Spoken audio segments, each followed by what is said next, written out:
বঙ্গভবনে নির্বাচিত রাষ্ট্রপতি মির্জা ফখরুল ইসলামের শপথ, তারেক রহমানের মন্ত্রিসভায় নতুন সদস্য। প্রধানমন্ত্রীর ভারত সফর নিয়ে সিদ্ধান্ত হয়নি, জানালেন প্রেস সচিব। দিল্লির জবাবের অপেক্ষায় ঢাকা। রাজধানীর নিত্যপণ্যের বাজারে সবজি, ডিম ও মাছের দাম চড়া, তেল চিনির দামও ঊর্ধ্বমুখী।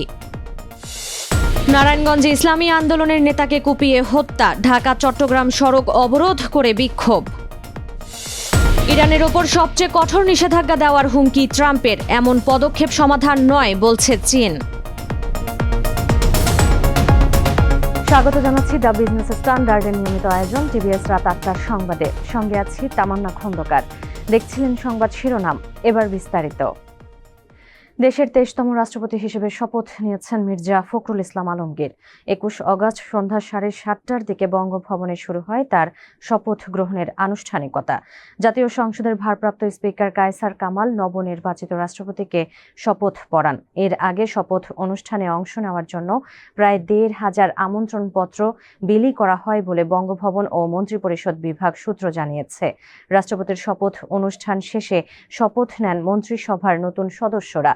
তাদের মধ্যে আছেন বিএনপির স্থায়ী কমিটির সদস্য আব্দুল মঈন খান, বাংলাদেশ জাতীয় পার্টির চেয়ারম্যান আন্দালিব রহমান পার্থ, বান্দরবানের সংসদ সদস্য সাচিং প্রুজিরি, গাইবান্ধা ৪ আসনের সংসদ সদস্য মোহাম্মদ শামীম কায়সার লিঙ্কন এবং প্রধানমন্ত্রীর পররাষ্ট্র বিষয়ক উপদেষ্টা হুমায়ুন কবির ও বিমান প্রতিমন্ত্রী রাশিদুজ্জামান মিল্লাত। প্রধানমন্ত্রী তারেক রহমানের ভারত সফর নিয়ে এখনও সিদ্ধান্ত হয়নি বলে বার্তা সংস্থা রয়টার্সকে জানিয়েছেন প্রেস সচিব সালেহ শিবলি। তিনি আরও জানিয়েছেন, ক্ষমতাচ্যুত সাবেক প্রধানমন্ত্রী শেখ হাসিনা ও অন্য পলাতক আসামিদের প্রত্যর্পণের বিষয়ে দিল্লির জবাবের অপেক্ষায় রয়েছে ঢাকা।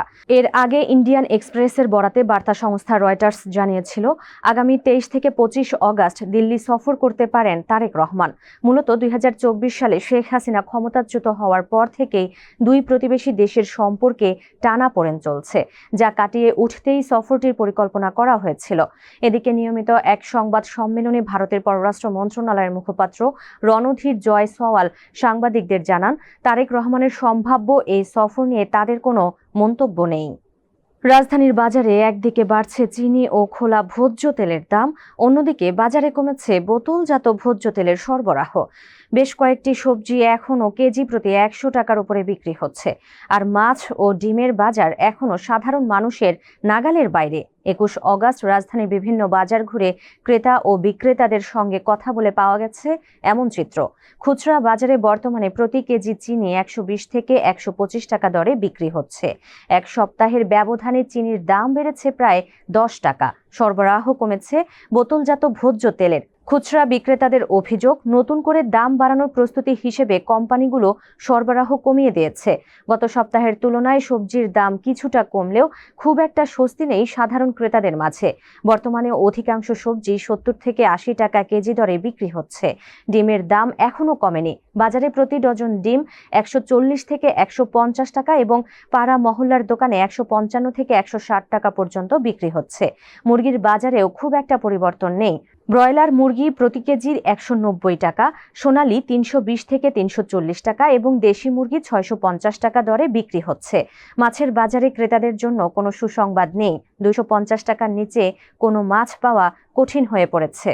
নারায়ণগঞ্জের বন্দরে ইসলামী যুব আন্দোলনের স্থানীয় নেতা মুজাহিদুল ইসলাম ওরফে বুলবুলকে কুপিয়ে হত্যা করা হয়েছে। ২০ অগাস্ট বৃহস্পতিবার রাত ১০টার দিকে সালেহনগর এলাকায় তাকে কুপিয়ে হত্যা করা হয়। মুজাহিদুল হত্যার প্রতিবাদে আজ ২১ অগাস্ট সকালে ঢাকা চট্টগ্রাম মহাসড়কে মদনপুর এলাকায় অবরোধ করে বিক্ষোভ করেন ইসলামী আন্দোলনের নেতাকর্মীরা। প্রায় আধা ঘন্টা মহাসড়ক অবরোধ থাকায় যান চলাচল বন্ধ হয়ে যায়। পরে পুলিশ গিয়ে পরিস্থিতি নিয়ন্ত্রণে আনে। অতিরিক্ত পুলিশ সুপার তারেক আল মেহেদি বলেন, মুজাহিদুল ইসলাম হত্যার ঘটনায় ঢাকা চট্টগ্রাম মহাসড়ক আধা ঘন্টা অবরোধ করে রাখা হয়েছিল। পরে পুলিশ ঘটনাস্থলে গিয়ে পরিস্থিতি নিয়ন্ত্রণে আনে।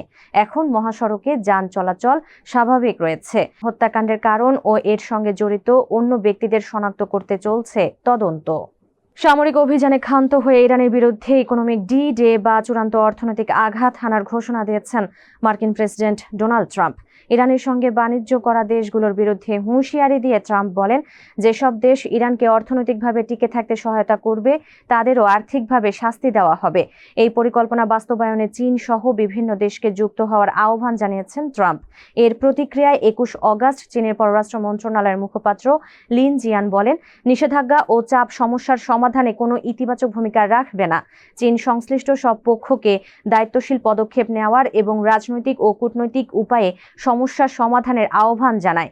এদিকে ট্রাম্পের এই উদ্যোগকে অর্থনৈতিক সন্ত্রাসবাদ হিসেবে আখ্যা দিয়ে এই পরিকল্পনাটিও ব্যর্থ করার কথা জানিয়েছে ইরান। দর্শক, এই ছিল টিভিএস রাত ৮টার সংবাদে। এতক্ষণ সাথে থাকার জন্য ধন্যবাদ সবাইকে।